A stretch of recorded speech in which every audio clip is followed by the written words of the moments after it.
Hello dear students, कैसे हैं आप सभी। स्वागत है बच्चों आप सभी का हमारे यूट्यूब चैनल पे। बच्चों, आज के इस वीडियो में मैं आपको बताने वाली हूँ केमिस्ट्री के कुछ ऐसे सवाल जो कि हर साल आपके एग्ज़ाम में पूछे जाते हैं, यानी कि रिपीटेड क्वेश्चन है और इसीलिए यह आपके 2024 के बोर्ड एग्ज़ाम के लिए भी बहुत ज़्यादा इम्पॉर्टेंट क्वेश्चंस हैं। अब बच्चों, इस टाइम यानी कि अब आपका जो टाइम है वो कौन सा आ गया है, दिसंबर। ठीक है, दिसंबर से जनवरी तक में आपको पढ़ाई बच्चों करनी चाहिए स्मार्ट तरीके से। ठीक है, स्मार्ट तरीके से आपको पढ़ाई करनी होगी और इस स्मार्ट तरीके से पढ़ाई करने के लिए अब आपके पास इतना टाइम नहीं है कि आप हर एक चैप्टर का हर एक एक वर्ड पढ़ो। अगर आपने अभी तक चैप्टर्स पढ़ना शुरू भी नहीं किए हैं तब तो ये एकदम इम्पॉसिबल चीज़ है। अगर एक दो चैप्टर ही बचे हुए हैं तब आप कर सकते हो, तब आप आसानी से कर सकते हो। लेकिन अगर आपने अभी तक कुछ भी नहीं पढ़ा या फिर एक ही दो चैप्टर ही पढ़ा हुआ है तो ये थोड़ा सा इम्पॉसिबल है। ठीक है, मैंने बोला ना इम्पॉसिबल है, मतलब कि हो सकता है कुछ बच्चे ऐसे होंगे जिन्होंने बाकी सारा सब्जेक्ट कंप्लीट कर लिया होगा, बस केमिस्ट्री बचा होगा, तो वो तो कर सकते हैं। लेकिन आपने और भी कुछ सब्जेक्ट नहीं पढ़ा है, प्लस केमिस्ट्री भी नहीं पढ़ी है, प्लस अपने प्रैक्टिकल्स की भी तैयारी करनी है, मतलब प्री बोर्ड भी देना, बहुत कुछ करना है। तो बस बच्चों, अब आपको क्या करना है, हर एक चैप्टर के जो जो इंपॉर्टेंट क्वेश्चंस हैं, रिपीटेड क्वेश्चन है, उनको पढ़ते हुए चलना है। तो इसीलिए आज मैं उन्हीं इंपॉर्टेंट क्वेश्चंस को साथ में लेकर के आई हूँ। चलिए स्टार्ट करते हैं। ठीक है, ये देखिए आपकी स्क्रीन पे पहला क्वेश्चन है। क्या है पहला क्वेश्चन? मोल अंश। ठीक है, मोल अंश, मोलरता, मोलरता। बच्चों ये जो है आपका, जो मैंने बताया, मोल अंश, मोलरता, मोललता, हर साल एग्जाम में पूछा जाता है। ठीक है, और हर साल पूछने के साथ साथ कोई भी प्रीवियस ईयर क्वेश्चन पेपर उठा लीजिए, इस पे आपको न्यूमेरिकल मिल जाएगा या टिप्पणी लिखने को मिल जाएगा, या फिर इसका मतलब होता नहीं है दो दो नंबर एक एक नंबर वाले में मिल जाएगा। तो ये बहुत ज़्यादा इंपॉर्टेंट है, इस वाले को तो आपको पढ़ना ही पढ़ना है। चलिए नेक्स्ट देखते हैं। नेक्स्ट क्या है? परासरण दाब एवं परासरण। ये दोनों भी टॉपिक्स काफ़ी इंपॉर्टेंट है, इन दोनों को भी आपको कवर करना है। फिर देखिए, ये एमसीक्यूज हैं। अब कुछ, शुद्ध जल की मोलरता कितनी होती है? तो 55.56 होती है। काफ़ी बार पूछा गया है आपके एग्जाम में, अब इतनी बार पूछा गया है तो आप भी ज़रूर इसे याद करेंगे। ठीक है, चलिए अगला प्रश्न क्या लिखा है मैंने।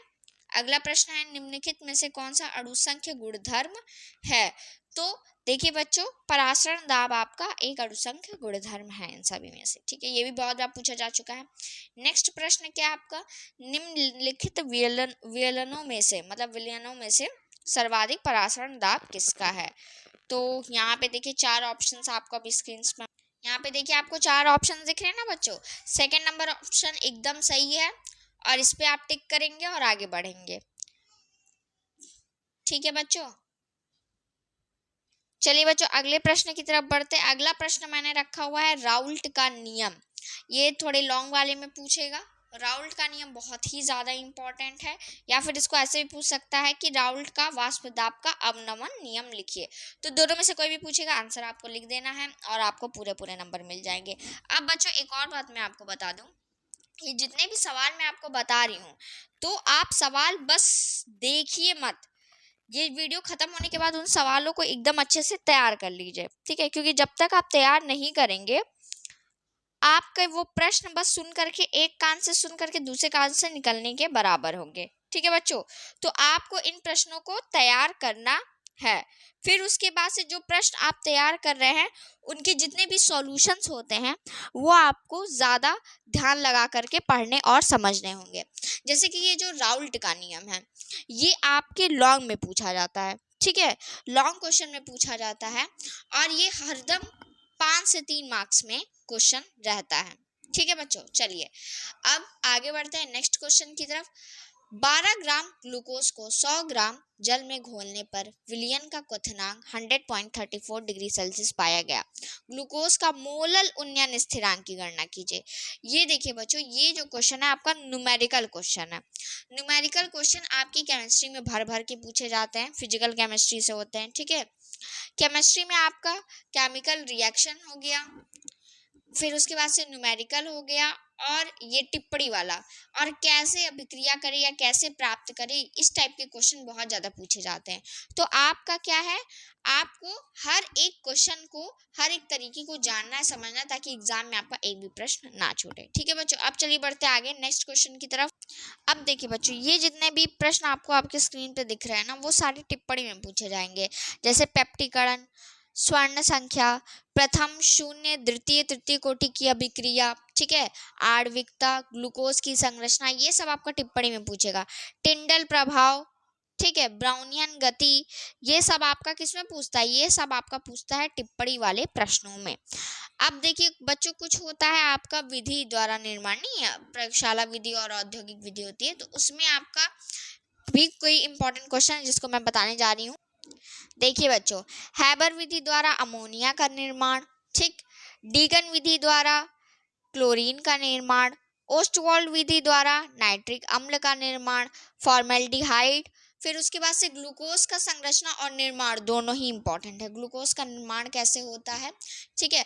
तो इतने सारे जो निर्माण वाले क्वेश्चन हैं वो भी आपको अच्छे से तैयार करने हैं, ताकि आपके एग्जाम में पूरे पूरे नंबर आए। अब बच्चों, मैं आपको कुछ इंपॉर्टेंट नेम्ड रिएक्शन के बारे में बताऊंगी जो कि आपके ऑर्गेनिक से आते हैं। उसके बाद से कुछ नियम बताऊंगी जो कि हर साल पूछे जाते हैं। देखते हैं चलिए वो कौन कौन से नियम और क्वेश्चंस हैं। लेकिन उसके पहले मैं आपको बताना चाहती हूँ टॉप 50 स्टूडेंट बैच के बारे में।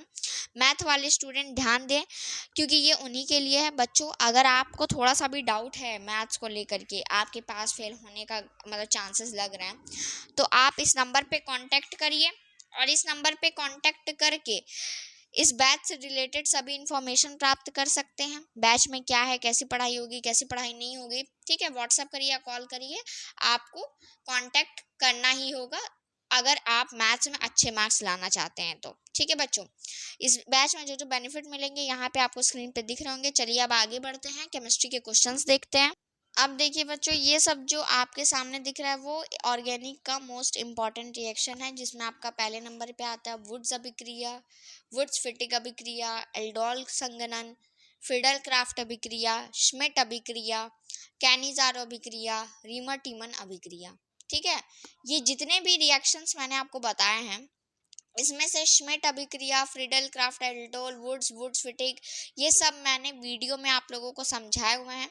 अगर आप उसको समझना चाहते हैं, देखना चाहते हैं, तो ये वीडियो ख़त्म होने के बाद मेरी वीडियो को आप देख सकते हैं। और बच्चों, जो एक दो बचे हुए हैं उसको भी मैं अगली वीडियो में कवर कर दूंगी, ठीक है। मतलब जितने भी इंपॉर्टेंट रिएक्शन है ऑर्गेनिक के, वो सब अब खत्म हो जाएंगे मेरी वीडियो के द्वारा, आप चाहें तो पढ़ सकते हैं। फिर उसके बाद से बच्चों, इतना आप अगर ऑर्गेनिक में कवर कर लेंगे तो आपके बहुत सारे क्वेश्चंस कवर अप हो जाएंगे। क्योंकि कभी कभी इन्हीं चीज़ों को क्या करता है, उलट फेर करके दे देता है कैसे प्राप्त करें में, ठीक है, या फिर अभिक्रिया पूर्ण करें में दे देता है।